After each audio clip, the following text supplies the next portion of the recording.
Hi అండి. నేను మీ మంజుని. Night అయితే లింగోద్భవం జరిగింది కదండీ! పాలాభిషేకం అయిందండి.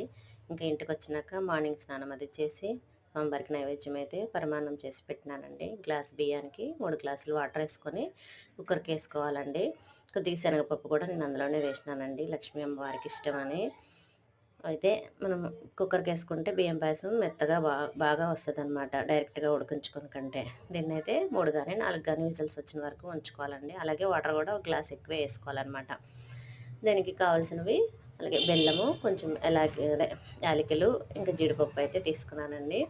కుక్కర్ విజిల్ అయిపోయినాక మనం తీస్తే మెత్తగా ఉడికిందండి.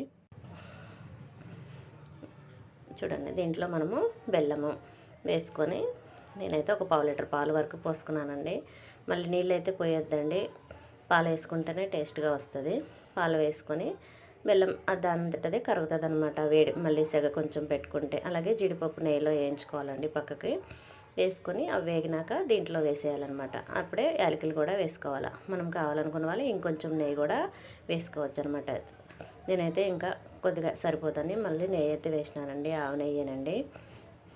దేవునికి ఎప్పుడు కూడా మనము ఆవు నెయ్యినే వేయాలన్నమాట. మనం తినడానికైతేనే మామూలుగా బర్రె పాలు వేసుకోవచ్చు, కానీ ఆవు నెయ్యి వేస్తేనే మంచిదన్నమాట.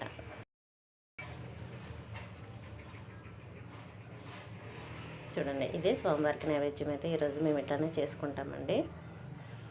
ఇంకా స్వామివారికి పూజ చేసి నైవేద్యం చేసినామంటే పెట్టినానండి.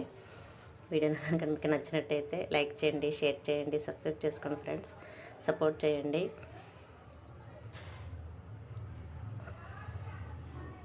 బాగుందండి. రాత్రి అయితే బాగా చేసినారండి మా గుడిలో అయితే.